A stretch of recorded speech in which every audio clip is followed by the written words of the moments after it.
کیوں بھلا؟ اس لیے کہ ان کے کردار میں ٹھنڈک دیکھتا ہے، ان کے لب و لہجے میں مٹھاس دیکھتا ہے، اس شخص میں اتنی خوبصورتی دیکھتا ہے کہ اسی کا بن جاتا ہے۔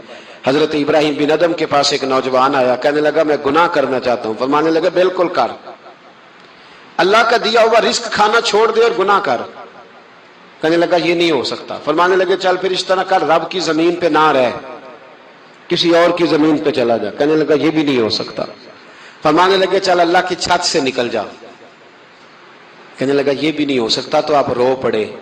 فرمانے لگے پھر جناب اسرائیل جب آئیں تو ان سے کہنا مجھے 2-3 سال کی مہلت دے دے، پچھلی میری گناہوں میں گزر گئی، میں ذرا 3 سال عبادت کر لوں۔ تو وہ شخص بھی رونے لگا، کہنے لگا حضور وہ مہلت نہیں دیتے، وہ جب لینے آتے ہیں تو پھر لے کے اللہ تعالیٰ نے جب انسان بنانا چاہا نا تو جناب جبریل کو کہا مٹی لے کے آ زمین سے۔ حضرت جبریل نے مٹی پہ ہاتھ ڈالا تو باقی کی مٹی رونے لگ گئی، اسے جدا نہ کر۔ تو جناب جبریل چھوڑ کے چلے گئے۔ حضرت میکائیل کو بھیجا مٹی لا، مٹی پہ ہاتھ ڈالا تو باقی کی مٹی رونے لگ گئی، چھوڑ کے چلے گئے۔ جناب اسرائیل کو بھیجا، مٹی پہ ہاتھ ڈالا تو باقی کی رونے لگ گئی، چھوڑ کے نہ جاؤ۔ تو حضرت اسرائیل فرمانے لگے تیرا رونا دیکھو کہ رب کا حکم دیکھو۔ وہ لے گئے، جب پیش کی تو رب کریم نے فرمایا اسرائیل جان نکالنے کی ڈیوٹی بھی تیری، تو مٹی کو لے آنا، باقی مٹی روتی بھی رہے تو روتی رہے، جب میرا فیصلہ آ جائے تو پھر اس میں کوئی گنجائش، ہم کھاتے بھی اللہ کا ہیں، نافرمانی بھی اس کی کرتے، زمین پہ بھی اس کی چلتے ہیں، نافرمانی بھی اس کی کرتے، حکم کسی اور کا مانتے، چھت پہ رب کریم کی رہتے۔ اس طرح نظام نہیں چلتا۔ میرے بھائی یاد رکھ لو، گناہوں کی سزا ملے گی، زندگی تنگ ہو جائے، یہاں بھی آزمائش ہوگی اور وہاں بھی۔ میں نے درس پہ کہا تھا، پھر بات کہتا ہوں، یہ میں اپنے لیے کہہ رہا ہوں، توجہ ہے میری بات پر۔ دعا فرمایا کرے کہ جو کچھ ہم نظر آتے ہیں اللہ ہمیں ویسا بننے کی توفیق بھی عطا فرما۔ اللہ ویسا بننے کی، یہ مشکل معاملہ ہے، مشکل۔ لیکن ایک آدمی سیاستدان ہے، اس نے بڑے اچھے نعرے لگائے، انقلاب آ جائے گا، میں غریب کا بھلا کر دوں گا، میں یتیموں کے سر پہ ہاتھ رکھوں گا، میں مجبوروں کی مدد کروں گا، میں دکھیوں کی مدد کروں گا، مزدوروں کو۔ اس نے اچھے اچھے نعرے سکھائے، اچھا اس نے پیغام دیا، اندر اس کے یہ تھا کہ اقتدار ملے گا تو مرضی کروں گا۔ لوگ اس کے گرد بھی گئے، اس کی گاڑی کے پیچھے بھی بھاگے، لوگوں نے اس کے نعرے بھی لگوائے، جیب سے پیسے لگا کے اس کے پوسٹر بھی شائع کیے، لوگ اس کے گرویدہ ہو گئے، لوگوں نے پوری، اور میری قوم نے تو بیچاری نے کئی دفعہ دھوکے کھائے، جس نے نعرہ لگایا غریب اسی کے پیچھے مسیحا بن کے چل پڑا۔ آج دھوکہ دے لیا، لوگوں کو پیچھے لگا لیا۔ یہ بتاؤ اگر راز کھل جائے، اگر راز کھل جائے کہ یہ دھوکہ دے رہا ہے، یہ فریب کر رہا ہے، تو لوگ اس کا کیا حال کریں گے؟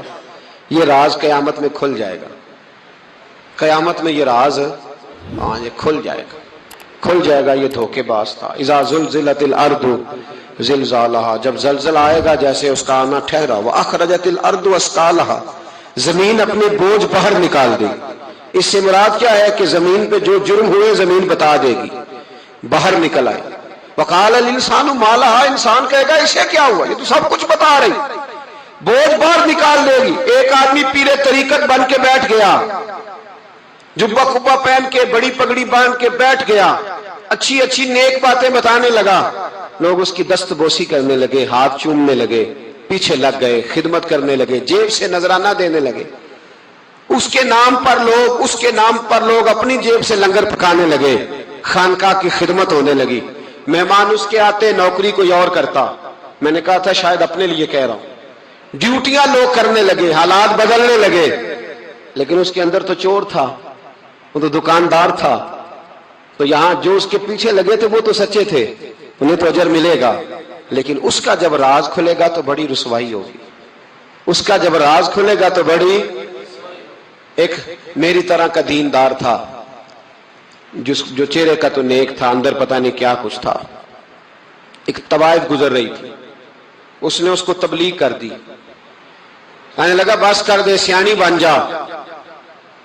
تو کسی دانشور میں لکھا ہے اس نے بڑا سخت جواب دیا، اس عورت نے، کہنے لگی بابا میں تو جو ہوں وہ نظر بھی آ رہی ہوں، تو بتا جو تو نظر آتا ہے وہ تو ہے کہ نہیں؟ اس بندے نے چیخ ماری اور بے ہوش ہو کے گر پڑا. تو لوگوں نے کہا بابا آج کسی صوفی کا کلام سنا ہے جو بے ہوش ہو گیا؟ تو اس نے کہا نہیں، آج طوائف کی بات سنی ہے، طوائف کی. اور وہ عجیب بات کر گئی ہے، وہ کہہ گئی ہے میں تو جو ہوں میں نظر آ رہی ہوں، تو بھی تو بتا نا، تو بتا نا کہ تو دستار امامت پہنتا ہے.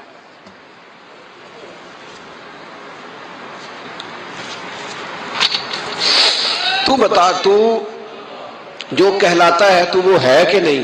یہ وقال الانسان ما لہا، یہ راز قیامت میں کھلے گا. ہم جو کچھ بتا رہے ہیں نا اپنی زبانوں سے، ہمیں اپنے گناہوں کا احساس ہونا چاہیے. ایسا نہ ہو کہ جب سزا ملے تو پھر اس طرح کی ملے کہ دوبارہ کسی کو کوئی منہ دکھانے کے قابل نہ رہے. میرے بھائی یاد رکھیں اور سمجھیں، گناہ انسان کی زندگی کو تنگ کرتے ہیں. میرے نبی پاک علیہ السلام نے فرمایا جب تو جھوٹ بولتا ہے تو تیرے فرشتے کرامن کاتبین سائیڈ پہ ہو کے کھڑے ہو جاتے ہیں. جب تو زنا کرتا ہے تو تیرے اندر سے ایمان نکل جاتا ہے. اور نبی پاک علیہ السلام نے فرمایا جب میری قوم میں ناانصافی عام ہو جائے گی تو قتل بھی عام ہو جائے گا. اور سن لو، لکھ لینا یہ حدیث دل کی تختی پر. نبی پاک علیہ السلام نے فرمایا جب میری قوم میں بے حیائی اور بدکاری عام ہو جائے گی تو 2 سزائیں اللہ دے گا. ایک تو جوان موتیں آئیں گی، جوان بچے کچھ بھی نہیں دیکھا چلے گئے. اور دوسری سزا اللہ یہ دے گا کہ ایسی بیماریاں آئیں گی جن کا علاج نہیں ملے گا، ایسے امراض پھوٹ پڑیں گے.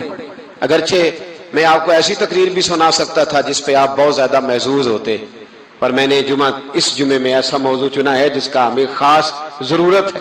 بھائی دیکھیں تو صحیح کہ ایسا تو نہیں کہ ہم ان عیبوں میں مبتلا ہیں. میرے نبی کریم علیہ السلام نے فرمایا جب تم نیکی کا حکم دینا اور برائی سے منع کرنا چھوڑ دو گے پھر اللہ تم پر ظالم حکمران مسلط کرے گا. اور اگلے لفظ اس سے بھی زیادہ سخت ہیں. محبوب فرمانے لگے پھر تمہاری نیک لوگ دعائیں بھی کریں گے تو اللہ وقتی طور پر ان کی دعاؤں کو بھی قبول نہیں فرمائے گا، اس لیے کہ تم لوگوں نے نیکی کا حکم دینا اور بھلائی سے روکنا چھوڑ دیا. عزیزو یاد رکھو جب گناہ عام ہوتے تو پھر حالات بدلتے اور لوگوں کو سزا ملتی ہے ان کے گناہوں کی. بلکہ یہاں تک لکھا ہے کہ نیت خراب ہو تو سزا شروع ہو جاتی. کیا خراب ہو؟ بولیے گا. نیت بھی خراب ہو تو سزا. حضرت رومی کہتے ہیں کہ ایک بادشاہ کو پتہ چل گیا کہ ایک آدمی نے بڑا اچھا باغ لگایا ہے، خوبصورت باغ ہے، مالٹے کا، کنوں کا باغ، بڑا پیارا. بادشاہ نے کہا ذرا جا کے دیکھتا ہوں.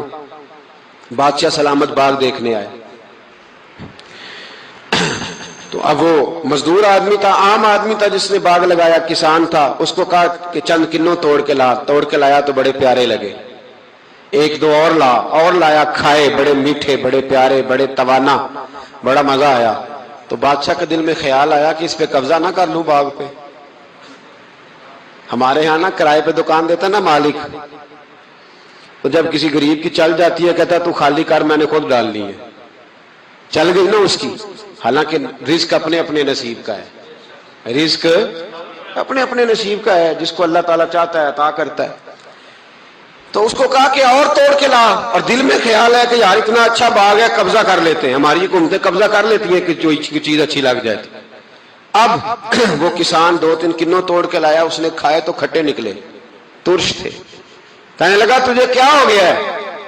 تو بندہ بڑا صاحب دل تھا، کہنے لگا میں تو ٹھیک ہوں، آپ اپنی نیت سے پوچھیں کہیں خراب تو نہیں ہو گئی. تو کنوں میں بھی اس کا اثر آ گیا ہے. اپنی نیتیں بگڑ جائیں نا، نیتیں. اب ایک بات کہنے لگا ہوں، غور سے سننا. جب تک 2 بھائی اکٹھے کاروبار کرتے ہیں نیت ہوتی ہے کہ ہمارا گھر چلے گا، تب تک اللہ برکت دیتا ہے. اور جب اپنی اپنی جیبیں سمیٹنے لگ جاتے ہیں نا کہ یہ میرا 5,000 ہے، آج میں گیا تھا اگرائی کرنے، یہ میرا 10,000 ہے، آج میں نے محنت زیادہ کی، جب وہ ٹٹولنے لگتے ہیں پھر اس دکان سے بھی برکت اٹھ جاتی ہے، پھر وہاں سے بھی برکت چلی جاتی ہے. فَإِنَّ لَهُ مَعِيشَةً ضَنْكَ. فرمایا جب تو میں منہ پھیر لیتا ہے پھر تیری زندگی اللہ تنگ کر دے، پھر وہاں سے بھی برکت، خوبصورتی، اثر اٹھ جاتا ہے. ایک سنار نے گلی میں ایک یتیم چھوٹے سے بچے کو گھومتے دیکھا تو سنار بے اولاد تھا، بچے کو اٹھا کے گھر لے آیا۔ 18 سال اس بچے کی پرورش کی، اس کو پالا پوسا جوان کیا۔ سنار کے پاس وہ دکان پہ چلا جاتا، وہ کئی دفعہ دکان پہ رہتا، کئی دفعہ گھر میں رہتا۔ ایک دفعہ وہ دکان پہ تھا، بچہ گھر تھا، 18 سال کا جوان، اس کی بیوی اکیلی تھی۔ وہ جس نے ماں بن کے پالا تھا اس نے اسی پہ حملہ کر دیا، اس کا بازو بری نیت سے تھاما، بیوی چیخی۔ تھوڑی دیر گزری تو وہ نوجوان پیروں میں بیٹھ گیا، کہنے لگا ماں پتہ نہیں مجھے کیا ہوا۔ شام کو سنار آیا، بیوی چیخنے لگی، چلانے لگی، کہنے لگی آج عجیب بات ہوئی، جس کو میں نے جگر کا خون دے دے کے پالا اسی نے گندی نظر ڈالی۔ سنار محو حیرت ہے، بیوی کا خیال تھا کہ لاٹھ اٹھائے گا، ڈنڈا اٹھائے گا، نوجوان کو مارے گا، لیکن وہ رونے لگ گیا۔ اس نے کہا آج اس نے میرا بازو تھاما ہے، جانے کیا کیا ہے، پریشان ہونے لگ گیا، سجدے میں گر گیا۔ کہا تو بتاتا کیوں نہیں؟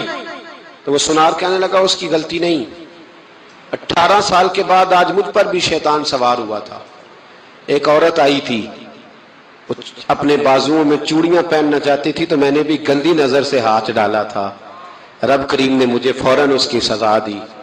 جن کے گھروں میں بیٹیاں ہوتی ہیں ان کی نظریں گندی نہیں ہوتی، جو بیٹیوں کے باپ ہوتے ہیں، جو بہنوں کے بھائی ہوتے ہیں، ان کی نظریں گندی۔ اور اگر تو ٹیلی فون کرتا ہے، تو کسی عورت کے ساتھ تعلق رکھتا ہے تو یہ بات لکھ لے، امام فخر الدین رازی 1، علامہ اسماعیل حقی 2، ملا جلال الدین رومی 3، امام خازن 4، امام جلال الدین سیوطی 5 حدیث کے استاد اور محدث لکھتے ہیں کہ اگر تو کسی پر گندی نظر ڈالے گا تو تیرا گھر بچ سکتا، یاد رکھ نہیں بچے گا، اس لیے کہ تیری نظر کسی کی بیٹی کو بیٹی سمجھ تاکہ تیری بچی کا پردہ قائم رہے، کسی کی بہن کو۔ یہ کیا بات ہوئی کہ تو جتنا مرضی گند معاشرے میں پھیلاتا رہے تیرا گھر بچا رہے، یہ کیسے ہو سکتا ہے؟ فَإِنَّ لَهُ مَعِيشَةً ضَنْكَ، اللہ فرماتے ہیں زندگی تنگ ہو جائے گی تیرے لیے مشکل، تو ڈھونڈتا پھرے گا کہ میں مرنے کو جگہ تلاش کروں۔ سچی توبہ کرے، کھری توبہ کرے، یہ گناہ انسان کو مجبور کر دیتے ہیں۔ حضرت عبداللہ بن مبارک رحمت اللہ تعالی علیہ، ان کے سینکڑوں شاگرد تھے، ایک شاگرد کے انتقال کا وقت آیا تو گھر گئے ملنے۔ آپ کہتے ہیں میں نے زور لگا لیا پر اس کی زبان پر کلمہ جاری نہیں ہوا۔ میں اسے کہتا کلمہ پڑھ پر اس کی زبان پر جاری۔ اللہ اکبر، بہت بڑی نعمت ہے، دعا فرمائیں اللہ ایمان کی موت عطا فرمائے۔ تو اللہ تبارک و تعالیٰ نے آیت نمبر 27 سے حضرت ابراہیم علیہ السلام کو حکم دیا کہ لوگوں میں بلند آواز سے حج کا اعلان کر دیں۔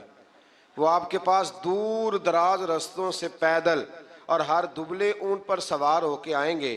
حضرت ابراہیم نے ایک پتھر پر کھڑے ہو کے ندا کی، اللہ اکبر، اے لوگو اللہ نے تمہارے اوپر حج فرض کر دیا ہے۔ اللہ تعالیٰ نے یہ ندا ان سب کو سنا دی جو ابھی مردوں کی پشتوں میں اور عورتوں کے رحموں میں تھے، اور ان سب نے اس ندا کا جواب دیا جو اللہ کے علم میں ہے۔ قیامت تک حج کرنے والے تھے، ان سب نے ماؤں کے پیٹوں سے بھی کہا لبیک، باپوں کی پشتوں میں بھی کہا، اور بعض نے لکھا ہے جتنی دفعہ کسی نے لبیک کہا اتنا ہی حج کرنے جائے گا۔ پتہ نہیں اب ہم نے کتنی دفعہ کہا ہے۔ دعا فرمائے اللہ زیادہ ہی توفیق عطا فرمائے، زیادہ اللہ موقع۔ آپ اخلاص کے ساتھ آواز دیں۔ میں کہا کرتا ہوں ہمارے ذمہ اذان پڑھنا ہے، گن پوائنٹ پہ لوگوں کو نمازی بنانا ہماری ذمہ داری۔ حضرت ابراہیم نے اس وقت آواز دی، حضرت ابراہیم نے بغیر لاؤڈ سپیکر کے آواز دی، تو رب نے ماؤں کے رحموں میں بھی آواز پہنچا دی۔ میں بڑا آدمی تو نہیں ہوں، چھوٹا ہوں، اور بڑا چھوٹا ہوں، اور یہ بات صرف آپ لوگوں کے سامنے نہیں کہتا، میں محسوس کرتا ہوں، میں اس کا قائل ہوں۔ مجھے پتہ ہے آپ میں سے جتنے لوگ ہیں اللہ کے فضل سے میں باوضو بیٹھا ہوں، میں کسی ایک بندے سے بھی اپنے آپ کو افضل نہیں سمجھتا، میں اپنے آپ کو چھوٹا جانتا ہوں۔ مجھے خبر ہے اللہ تبارک و تعالیٰ معاف فرمانے والا ہے، تو میں کسی شخص میں سے بھی، آپ میں سے ایسا شخص جو ظاہراً مجھ سے عمل میں بھی کمزور نظر آتا ہے، لیکن میں جب اپنی طبیعت سے پوچھتا ہوں تو افضل جانتا ہوں۔ لیکن ہم نے چھوٹی سی مسجد میں بیٹھ کے دین کی بات شروع کی، کبھی کبھی نا دنیا کے آخری کونے سے بھی لوگ ہمیں فون کر لیتے ہیں، یعنی ایسے ایسے ملک کا نام لیتے ہیں کہ جو میں نے کبھی سنا بھی نہیں ہوتا، ایسے ایسے ملک کا نام لیتے ہیں۔ میں برطانیہ میں گیا تو مجھے آپ یقین کریں کچھ لوگ میرے گلے مل کے اس طرح روئے کہ جیسے بچھڑے ہوئے ہیں صدیوں سے مجھ سے. تو وہ کہنے لگے ہم تو خواب دیکھ رہے ہیں آپ سامنے آ گئے. تو میرے ذہن میں یہی آیات آ رہی تھی کہ بندہ آواز دیتا ہے اور اس کو پہنچاتا میرا رب بھی ہے. بندہ کمزور ہے، وہ آواز دیتا ہے تو پہنچانا اللہ تبارک و تعالیٰ کے ذمہ کرم پہ ہے. اللہ تبارک و تعالیٰ اخلاص کی توفیق دے اور ریاکاری سے محفوظ فرمائے. آیت نمبر 28 میں مقررہ ایام یعنی یوم نحر اور بعد کے دنوں میں قربانی کرنے کا حکم دیا گیا ہے. ایام نحر عید کا پہلا، دوسرا اور تیسرا دن.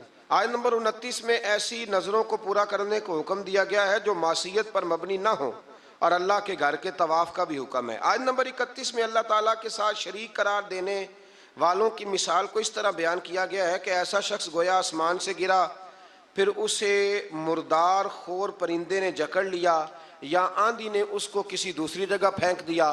آیت نمبر 32 میں فرمایا کہ جس نے اللہ کی نشانیوں کی تعظیم کی تو بے شک یہ دلوں کا تقویٰ ہے.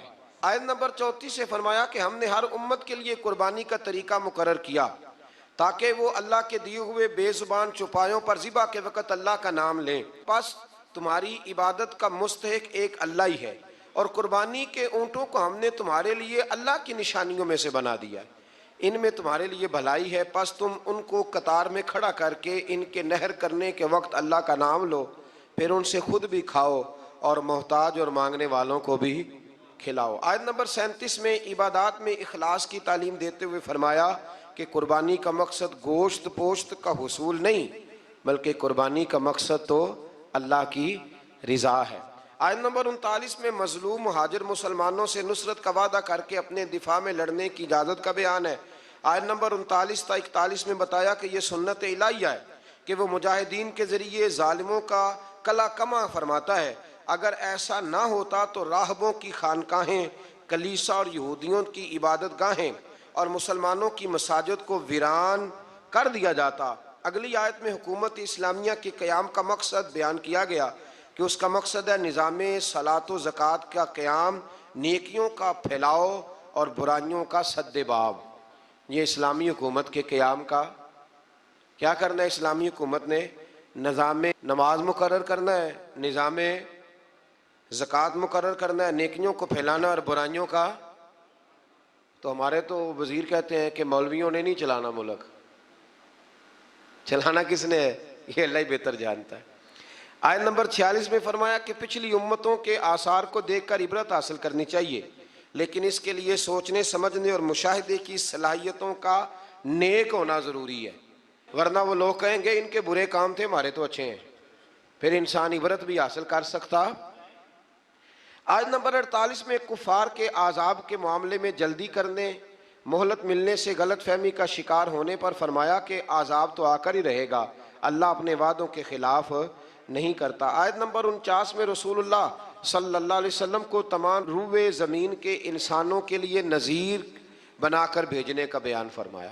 آیت نمبر 52 سے فرمایا کہ آپ سے پہلے انبیاء جب اپنی امتوں کے سامنے اللہ کی آیات پڑھتے تو شیطان امت کے افراد کے دلوں میں شبہات ڈال کر عمل سے روکتے، اور یہ وسوسہ اندوزی بیمار اور سخت دل والے لوگوں کے لیے آزمائش اور اہل علم کے ایمان میں مضبوطی کا سبب بنتی.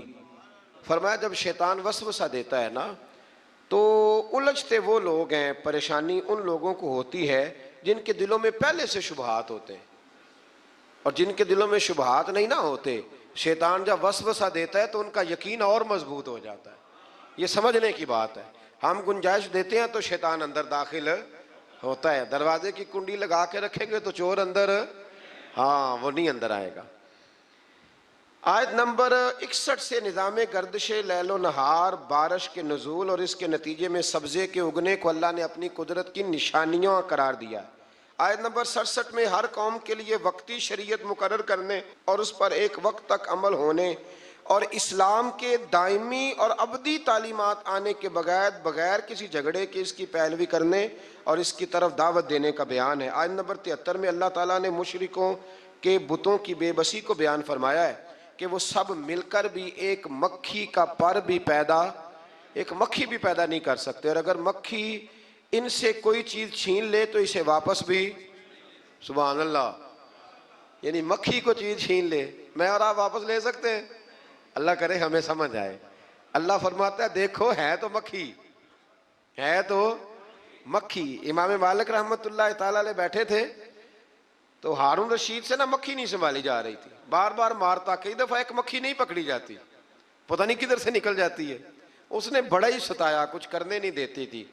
تو ہارون رشید بس جذبات میں امام مالک سے کہنے لگا حضور یہ اللہ نے مکھی کیوں پیدا کر دی؟ معاذ اللہ، اس کی کیا ضرورت تھی؟ تو امام صاحب فرمانے لگے فوراً، ڈرتے نہیں تھے نا بادشاہوں سے وہ لوگ، فوراً فرمانے لگے یہ اللہ نے تیرے جیسے بادشاہوں کا غرور توڑنے کے لیے پیدا کی ہے. کہ اللہ فرماتا ہے تم سے تو مکھی نہیں سنبھالی جاتی اور تم حکومتیں چلانے کی بات کرتے ہو. بت اور ان کے پجاری دونوں کمزور ہیں. آیت نمبر 75 میں فرمایا کہ منصب رسالت کوئی فرمائشی منصب نہیں، اللہ تعالیٰ خود رسولوں کو منتخب فرماتا ہے اور وہ سب کچھ جانتا ہے. آیت نمبر 77 میں ہمہ وقت بندگی کا حکم دیا گیا. اس پارے کی آخری آیت میں دین کی سربلندی کے لیے سر توڑ کوششیں کرنے، دین کے معاملے میں تنگی نہ ہونے، ملت ابراہیم کی پیروی کرنے اور آخر میں نماز قائم کرنے، زکوٰۃ ادا کرنے، اللہ تعالیٰ کے دامن رحمت کو مضبوطی سے پکڑنے کا بیان فرمایا. اللہ تعالیٰ کی مدد ان چیزوں سے وابستہ ہے. آج ایک سپارہ اور بیان کرنا ہے. اللہ تعالیٰ توفیق عطا فرمائے، اللہ تعالیٰ ہمت عطا فرمائے، آپ سب کو اللہ بڑی برکتیں عطا فرمائے. سورۃ المومنون سے یہ پارہ شروع ہوتا ہے. سورۃ المومنون کی جو ابتدائی 11 آیات ہیں وہ تعلیمات اسلامی کی جامع آیات ہیں. ان میں فلاح یافتہ جو کامیاب ہونے والے ایماندار ہیں ان کی صفتیں بیان کی گئیں. فرمایا گیا کہ وہ نمازوں میں خشوع خضوع کرتے ہیں، ہر قسم کی بیہودہ باتوں سے لا تعلقی، زکوٰۃ کی ادائیگی، اپنی پاک دامنی کی حفاظت، امانت اور عہد کی پاسداری اور نمازوں کی پابندی. آخر میں فرمایا گیا کہ ان صفات کے جو حامل اہل ایمان ہیں وہ ہمیشہ جنت میں رہیں گے. آیت نمبر 13 سے انسانی تخلیق کے مدارج کو بیان کیا گیا. پہلے نطفہ، پھر اس کے بعد جمع ہوا خون، پھر گوشت کا لوتھڑا، پھر گوشت اور ہڈیوں پر مشتمل جسم کی تشکیل. اس کے بعد فرمایا یہی خالق و مالک موت کے بعد آخرت میں دوبارہ زندہ کر دے گا. جو ماں کے پیٹ میں صورتیں بناتا ہے نا، قبر سے بھی دوبارہ زندہ کر لے گا.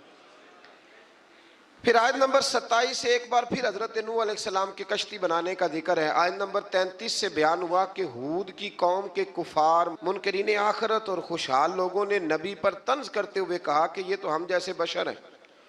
اللہ تعالیٰ نے پھر ان کی ہلاکت کا بیان فرمایا اور پھر اللہ تعالیٰ نے حضرت موسیٰ اور ہارون کی بعثت کا بھی ذکر کیا اور قوم موسیٰ کی سرکشی جو پچھلے پاروں میں گزر گئی اس کا بھی یہاں اللہ نے دوبارہ ذکر فرمایا.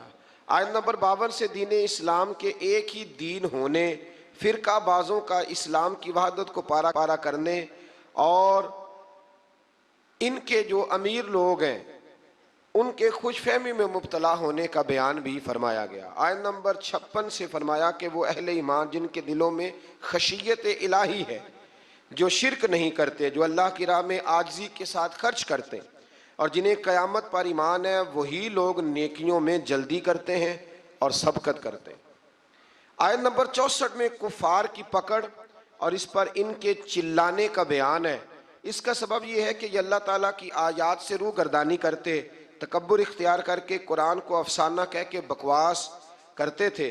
آیت نمبر 78 سے اللہ تعالیٰ کی نعمتوں کا ذکر ہے کہ اس نے انسان کو سننے کے لیے کان، دیکھنے کے لیے آنکھیں، سمجھنے کے لیے دل عطا کیا. گردش لیل و نہار، زندگی اور موت اسی کے قبضہ و قدرت میں. آیت نمبر 85 سے اللہ تعالیٰ نے استفہامی انداز میں بیان کیا کہ اگر ان منکرین آخرت سے پوچھا جائے کہ زمین اور ان کے خزانوں کا مالک کون ہے، 7 آسمانوں عرش عظیم کا مالک اللہ، ہر چیز کی بادشاہت کس کے قبضے میں ہے؟ اللہ کے، جس کے مقابل کوئی نہیں، وہ کون ہے؟ اللہ. تو ہر سوال کے جواب میں کہیں گے اللہ. تو پھر آپ ان سے پوچھئے کہ کیا تم سحر زدہ ہو، تم پر جادو ہو گیا؟ پھر اس مالک و ملک پر ایمان کیوں نہیں لاتے؟ اس کے احکام کو تسلیم کیوں نہیں کرتے؟ آیت نمبر 91 سے بیان ہوا کہ اللہ کی کوئی اولاد نہیں، اس کے سوا کوئی عبادت کا مستحق نہیں ہے. اگر ایسا ہوتا کہ ایک سے زیادہ خدا ہوتے تو ہر ایک اپنے لشکروں کو لے کر دوسرے پر غلبہ پانے کی کوشش کرتا، حالانکہ اللہ وحدہ لا شریک کے اقتدار کو چیلنج کرنے والا کوئی نہیں۔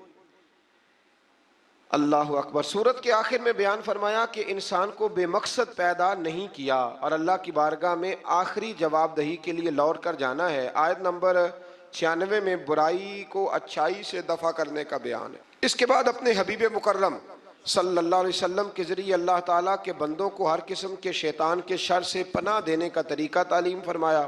آیت نمبر 99 سے کفار کی موت کے وقت کی ندامت اور ان کے دنیا میں واپس جا کر نیک عمل کرنے جیسی ناممکنہ باتوں کی تمنا کرنے کا بیان بھی ہے۔ آیت نمبر 101 سے قیامت کے دن تمام رشتوں کے ختم ہونے اور اعمال کے سبب نجات ہونے کا ذکر ہے۔ آیت نمبر 106 سے اللہ تعالیٰ کی ایجاد کو جھٹلانے والوں کی گفتگو کہ ہماری بدبختی نے ہم کو گمراہ کیا اور اگر ایک بار ہم نکل گئے تو دوبارہ لوٹ کر نافرمانی نہ کرنے کا بیان ہے۔ اللہ تعالیٰ فرمائے گا پھٹکارے ہوئے پڑے رہو اس میں اور میرے ساتھ بات نہ کرو، تم دنیا میں مومن بندوں کا مذاق اڑاتے تھے اور وہ یہ دعا پڑھتے تھے۔ کافر مذاق اڑاتے تھے اور مومن کہتے ربنا آمنا، اے اللہ ہم تجھ پر ایمان لائے، فاغفر لنا ذنوبنا، ہمارے گناہوں کو بخش دے، ورحمنا، اور ہم پر رحم فرما، وانت خیر الراحمین، تو سب سے بڑھ کر رحم کرنے والا ہے۔ ان کو ان کے صبر کا بدلہ کامیابی کی صورت میں ملا۔ آیت نمبر 112 میں فرمایا کہ جب ان سے زمین پر گزاری ہوئی مدت کے بارے میں پوچھا جائے گا تو یہ کہیں گے ایک دن یا دن کا کچھ حصہ گزارا۔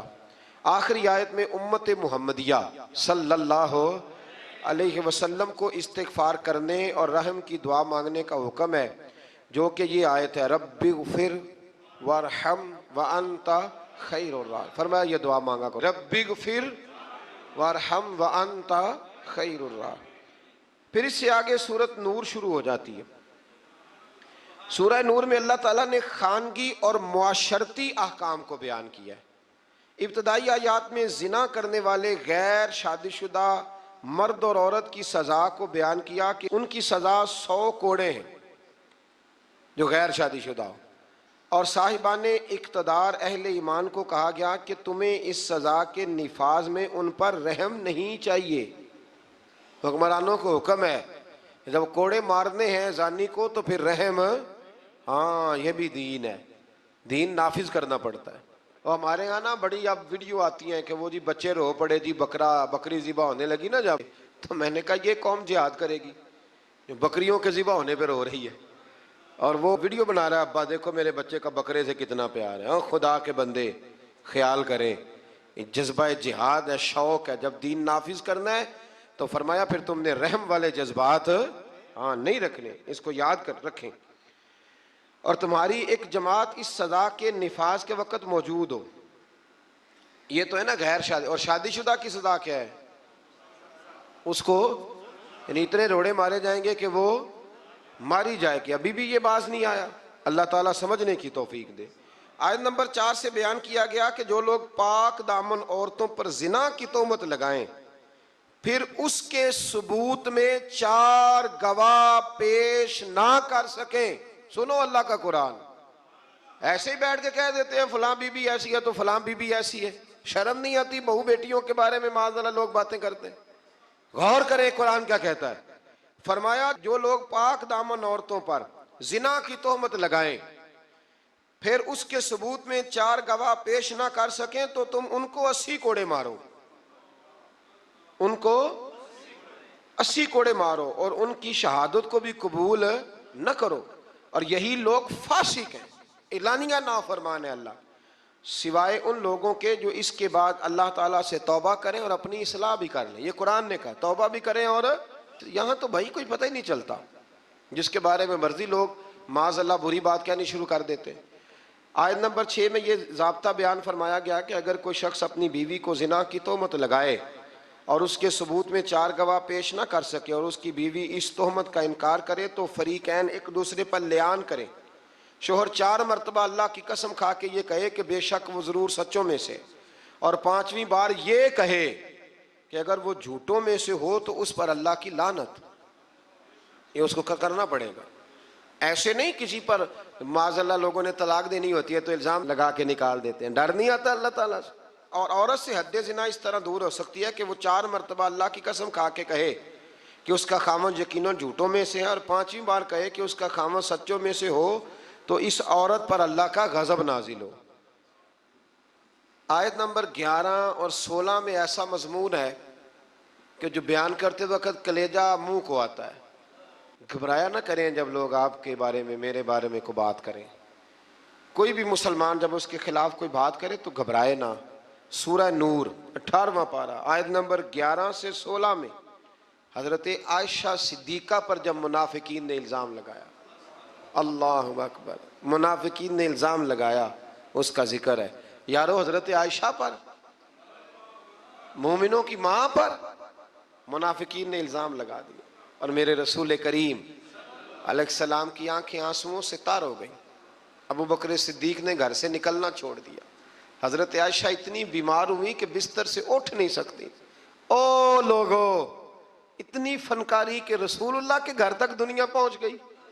مولا علی شیر خدا آئے، عرض کرنے لگے سونیا فکر نہ کریں، جو رب آپ کے وجود پر مکھی نہیں بیٹھنے دیتا وہ ناپاک عورت آپ کے بستر پہ آنے دیتا ہے.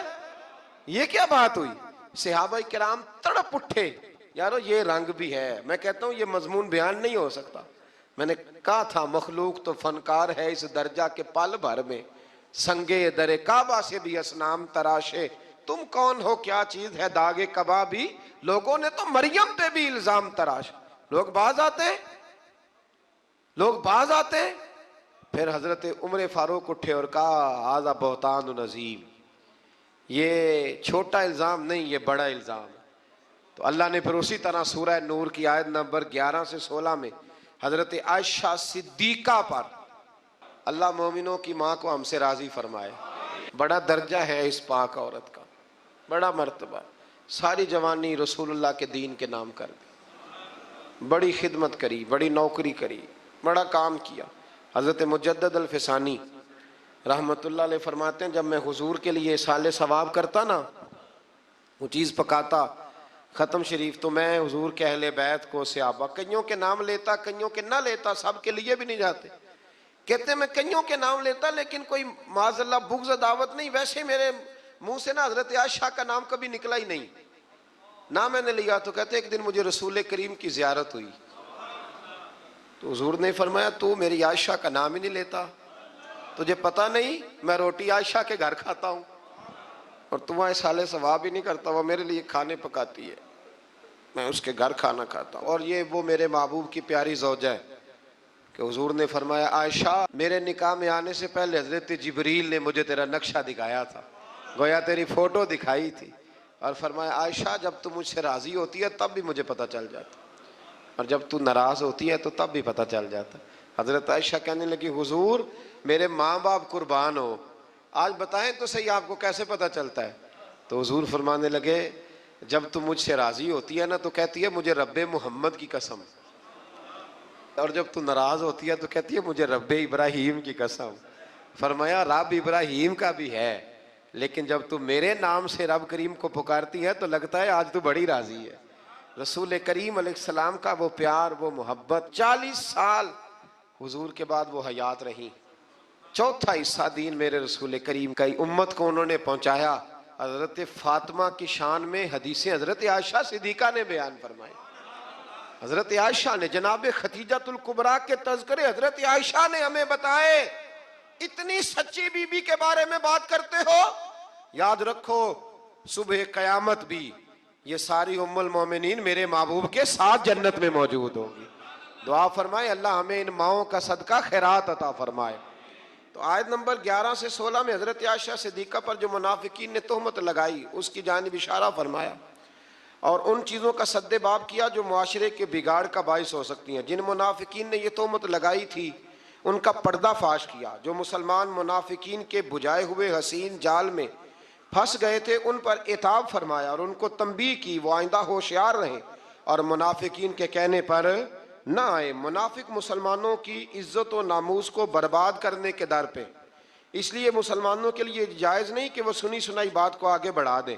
بلکہ مومن مردوں اور مومن عورتوں کو اپنوں کے متعلق، یہ اللہ فرماتا ہے، اپنوں کے متعلق نیک گمان کرنا چاہیے، اور اگر تہمت لگانے والے اس تہمت پر 4 گواہ نہ لائیں تو وہی اللہ کے نزدیک جھوٹے ہیں، اور اگر دنیا اور آخرت میں تم پر اللہ کا فضل اور اس کی رحمت نہ ہوتی تو تم نے جس تہمت کا چرچا کیا تھا اس کی وجہ سے تمہیں بہت بڑا عذاب پہنچتا۔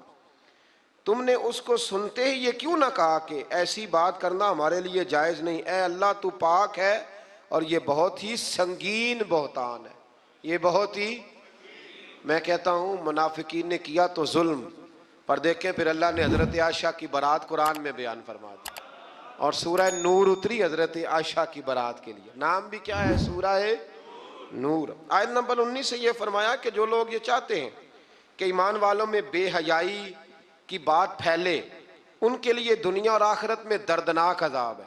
آیت نمبر 21 سے فرمایا کہ اے ایمان والو، شیطان کے قدم بقدم نہ چلو، کیونکہ جو شخص شیطان کے قدم بقدم چلے گا تو بے شک شیطان بے حیائی اور برائی کے کاموں پہ ابھارتا ہے۔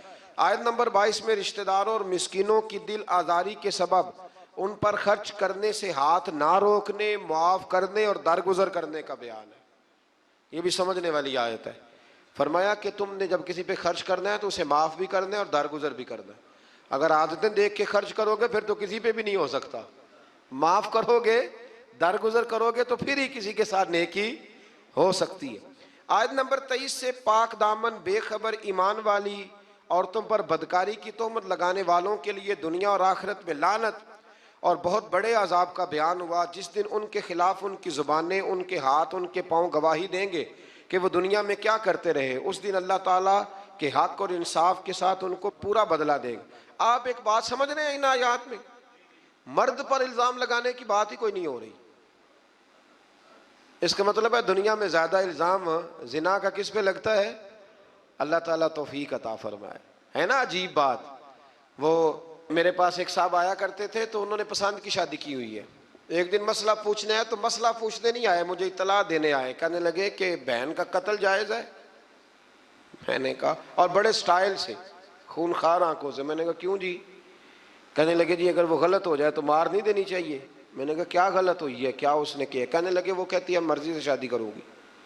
تو میں نے کہا ٹھیک ہے، وہ اگر غلط جگہ پہ اصرار کر رہی ہے تو ٹھیک نہیں، لیکن آپ کے لیے قتل تو پھر بھی جائز نہ رہا۔ ہاں اگر کوئی بہت بڑی غلط بات کرے تو اس کی کچھ نہ کچھ سزا ہے، لیکن یہ جو انداز ہے، تو میں نے کہا وہ صاحب آپ نے بھی تو پسند کی ہے نا، لڑکے یہ کام کر لیں تو پھر ایسا بھی کبھی ہوا ہے کہ باپ کی غیرت چھا گئی کہ لڑکا میرا جو پسند کی شادی کر رہا ہے لڑکا قتل کر دوں؟ لڑکوں کو کیوں نہیں قتل کرنے نہیں چاہیے، لیکن میں مثال دے رہا ہوں، وہاں نہیں غیرت جاگتی؟ لڑکے کے پاس 15 عورتوں کے نمبر ہوں تو وہ پاک کا پاک ہے، اور بچی پر شک بھی گزر جائے، شک بھی، وہ جی طلاق ہو گئی، ہمارے پاس کیس آتے ہیں نا، طلاق کیوں جی؟ اس کے موبائل پہ ایک میسج نکل آیا تھا کسی غیر کا، اس نے پوچھا تھا کیا حال ہے، تو میں نے کہا وہ ضروری ہے، کوئی تنگ کرنے کے لیے بھی تو ایسا کر سکتا ہے، لیکن 1 منٹ لگتا ہے۔ تھوڑا سا ڈرنا چاہیے اللہ تعالیٰ سے، تھوڑا خیال کرنا چاہیے۔ اس کا مطلب ہے زیادہ تہمت عورتوں پہ لگتی ہے۔ عورت کو اسلام نے بڑی عزت دی ہے، عورت کو اسلام نے بڑی عزت دی ہے، کبھی اسے بیٹی بنایا ہے، کبھی بہن بنایا ہے، کبھی اسے کہا یہ جب تیرے نکاح میں آئے گی تو تیرا ایمان مکمل کر دے گی۔ ایمان کے مکمل ہونے کا سبب ہے اتنا بڑا درجہ ہے بی بی کا۔ اور پھر میرے رب کریم کے محبوب نے فرمایا کہ اللہ تعالیٰ نے نا جنت ہی ماں کے قدموں کے نیچے رکھ دی۔ تھوڑا خیال کریں، اکرام کریں، احترام کریں، اللہ توفیق عطا فرمائے۔ پھر آیت نمبر 30 سے مسلمان مردوں کو یہ حکم دیا کہ وہ اپنی نگاہیں نیچی رکھیں، اپنے شرمگاہوں کی حفاظت کریں۔ اسی طرح مسلمان خواتین کو حکم دیا کہ اپنی نگاہیں نیچی رکھیں اور اپنی عصمت کی خود حفاظت کریں، اپنی زیبائش کو، اپنے فیشن کو ظاہر نہ کریں۔ اپنی زیب و زینت دکھانی ہو تو صرف اپنے خامد کو دکھائیں، یہ اللہ نے منع کر دیا۔ اور جسم کے جس حصے کا پردہ ممکن ہو جیسے ہاتھ اور پیر، ان کے سوا باقی جسم کو ڈھانپ کر رکھیں اور اپنے گریبانوں کو دوپٹوں سے چھپائے رکھیں، یہ اللہ قرآن میں فرما رہا ہے۔ اور اپنے خامد اور اپنے محارم، یعنی جن سے نکاح نہیں ہو سکتا، جیسے بھائی ہے، بیٹا ہے، باپ ہے، اور اپنے نوکروں اور کم اور ناسمجھ بچوں کے سوا اپنے بناؤ سنگار کو کسی کے سامنے ظاہر نہ کریں، اور زمین پر زور سے پاؤں مار کے نہ چلیں۔ عورتوں کو حکم مل رہا ہے عورتیں توجہ کریں تاکہ ان کی پوشیدہ زیب و زینت ظاہر نہ ہو، اور ان تمام برائیوں سے اللہ کی بارگاہ میں توبہ کرنے پر کامیابی ہے۔ آیت نمبر 32 سے فرمایا کہ تم اپنے بے نکاح مردوں اور عورتوں کا نکاح کر دو، اور اپنے باصلاحیت غلاموں اور باندیوں کا، اگر وہ فقیر ہوں تو اللہ ان کو اپنے فضل سے غنی کر دے گا۔ جو لوگ نکاح کی گنجائش نہیں رکھتے وہ اپنی عفت اور پاکیزگی برقرار رکھیں حتیٰ کہ اللہ تعالیٰ انہیں اپنے فضل سے غنی کر دے۔ اللہ تو فرما رہا ہے نکاح کر دو غنی ہو جاؤ گے۔ تو ابا جی کہتے ہیں جنی دیر تکر پیراں تے نہ کھلوتا اگے کتے کھلا دیئے، یعنی عجیب بات ہے نا جی، وہ پیراں تے پتہ نہیں اس نے کب کھڑے ہونا ہے۔ آپ بچوں کی شادیاں جلدی کریں تاکہ بہت سارے گناہوں کا دروازہ ویسے ہی بند ہو۔ آیت نمبر 35 میں فرمایا اللہ آسمانوں اور زمینوں کا نور ہے، پھر اس نور کی وضاحت بھی بیان کی۔ آیت نمبر 37 سے اللہ تعالیٰ نے اپنے گھروں میں اللہ کا ذکر کرنے پر ان مسلمانوں کی تعریف کی جن کو تجارت اور خرید و فروخت اللہ کے ذکر کرنے، نماز پڑھنے اور زکوٰۃ ادا کرنے سے غافل نہیں کرتی۔ وہ اس دن سے ڈرتے ہیں جس میں دل اور آنکھیں الٹ پلٹ ہو جائیں گی۔ اللہ نے تعریف کی ہے، فرمایا کاروبار بھی پورا کرتے ہیں، میری عبادت بھی صحیح کرتے ہیں، زکوٰۃ بھی وقت پہ دیتے ہیں۔ ہم یہ کہتے ہیں کہ نہیں سارا کچھ چھوڑیں گے تو عبادت ہوگی، اللہ نے تعریف کی، فرمایا ڈیوٹیاں بھی کرتے ہیں اور رب رب بھی۔ آیت نمبر 39 میں کافروں کے اعمال کی مثال کو اس طرح بیان کیا گیا کہ وہ زمین میں چمکتی ہوئی اس ریت کی طرح ہے جس کو پیاسا دور سے پانی گمان کرتا ہے۔ ریت دور سے دیکھے نا چمکتی تو کیا لگتی ہے، اسی طرح کافروں کے اعمال ہے، حتیٰ کہ وہ جب اس کے قریب پہنچتا ہے تو کچھ نہیں پاتا، اور وہ اللہ کو اپنے قریب پاتا ہے جو اس کا پورا حساب چکا دیتا ہے۔ ان کے اعمال کا گہرے سمندر کی تاریکیوں کی مثل ہے جن کو تہ در تہ موج ڈھانپے ہوئے ہے، اس کی بعض تاریکیاں بعض سے زیادہ ہیں، جب کوئی اپنا ہاتھ نکالے تو اس کو دیکھ نہ سکے۔ جس کے لیے اللہ نور نہ بنائے اس کے لیے کوئی نور نہیں ہے۔ آیت نمبر 51 پہ آتے ہیں، فرمایا جو لوگ اللہ اور اس کے رسول کی اطاعت کرتے ہیں اور اللہ سے ڈرتے ہیں اور اس کی نافرمانی سے بچتے رہتے ہیں تو وہی لوگ کامیاب ہونے والے ہیں۔ اس آیت کے بارے میں حضرت عمر فرمایا کرتے تھے یہ جوامع الکلم آیت ہے، اور ایک رومی جو نیا نیا مسلمان ہوا تھا اپنے ایمان لانے کا سبب اسی آیت کا تمام کتب مقدسہ کی تعلیمات اور احکام کا جامع ہونا بیان فرمایا گیا۔ یہ ایک آیت کہ جو لوگ اللہ اور اس کے رسول کی اطاعت کرتے ہیں، اللہ سے ڈرتے ہیں اور نافرمانی سے بچتے ہیں، اللہ سے ڈرتے ہیں اور نافرمانی سے بچتے ہیں، یہ لوگ کامیاب ہیں۔ آیت نمبر 53 میں فرمایا کہ منافقین اللہ کی خوب پکی قسمیں کھا کے کہتے ہیں کہ وہ جہاد کے لیے ضرور نکلیں، بڑی پکی قسم کھاتے ہیں، ہم جہاد کے لیے ضرور جائیں گے۔ آپ کہیں گے کہ زیادہ قسمیں نہ کھاؤ، تمہاری اطاعت کی حقیقت ہمیں معلوم ہے۔ آپ کہہ دیں حبیب ان سے کہ نہ کھاؤ زیادہ قسمیں، ہمیں پتہ ہے تم نے کتنا جانا ہے۔ آیت نمبر 55 میں اہل ایمان کو یہ بشارت دی کہ اللہ تمہیں زمین میں ضرور خلافت عطا کرے گا اور ضرور بالضرور اس دین کو محکم اور مضبوط کر دے گا۔ تم نماز قائم کرو، زکوٰۃ ادا کرو اور اخلاص کے ساتھ رسول کریم علیہ السلام کی اطاعت پر ڈٹے رہو، اللہ تمہارے خوف اور پریشانی کو حالت امن اور سکون سے بدل دے گا۔ آیت نمبر 58 سے پردے کے احکام کی وضاحت فرمائی کہ تمہارے نوکروں اور نابالغ بچوں کے لیے بھی 3 اوقات میں اجازت حاصل کرنی ضروری ہے، نماز فجر سے پہلے، ظہر کے وقت جب تم اپنے فالتو کپڑے اتار دیتے ہو، عشاء کی نماز کے بعد جب تمہارے لڑکے بلوغت کی عمر کو پہنچ جائیں تو ان کو بھی اجازت طلب کر کے آنا چاہیے جیسا کہ ان سے پہلے مرد اجازت طلب فجر سے پہلے، ظہر کے وقت، اس وقت بھی کچھ لوگ سویا کرتے تھے، اور عشاء کی نماز کے بعد جب بھی کوئی گھر میں جائے تو کیا کرے، کہنے اپنے گھر جان دی بھی اجازت لوا، ہاں وہیں تو اجازت لینی ہے، آپ اجازت لیں۔ جو بھی کسی کے آرام کا وقت ہو نا اس میں آپ بے دھڑک نہ چلے جائیں، اس لیے کہ نہ جانے کوئی کس حالت میں ہو، اللہ سمجھنے کی توفیق عطا فرمائے۔ آیت نمبر 60 سے فرمایا جو بوڑھی عورتیں جو نکاح کی امید نہیں رکھتی ان پر اضافی پردہ اور حجاب کا اہتمام نہ کرنے میں کوئی گناہ نہیں، لیکن اگر وہ اس میں بھی احتیاط کرے تو ان کے لیے زیادہ افضل ہے۔ ایسی بوڑھی عورت جو نکاح کے قابل نہ رہے اس پر حرج کوئی نہیں، لیکن کرے گی پردہ تو اس کے لیے بھی بہتر ہی ہے۔ یہاں بڑی جلدی لوگ اس سے گنجائش لے لیتے ہیں، جو میں نے کہا ہے اس پر غور کیجئے گا۔ آیت نمبر 61 میں معذور لوگوں اور دیگر مسلمانوں کو اپنے والدین، رشتہ داروں اور دوستوں کے گھر سے کچھ کھا پی لینے کی اجازت دی گئی ہے۔ اس کے بعد اکیلے اور مل کر کھانے کی اجازت ہے، اور گھر داخل ہوتے وقت گھر والوں کو سلام کرنے کا بیان ہے۔ ਪੁੱਤਰ ਨਾ ਸਲਾਮ ਲਵੇ ਤੇ ਉਹਦੀ ਸ਼ਾਮਤ ਆ ਜਾਂਦੀ, ਤੈਨੂੰ ਨਹੀਂ ਪਤਾ ਸਲਾਮ ਲਈਦਾ ਹੈ। ਅਗਰ ਅੱਬਾ ਜੀ ਨਾ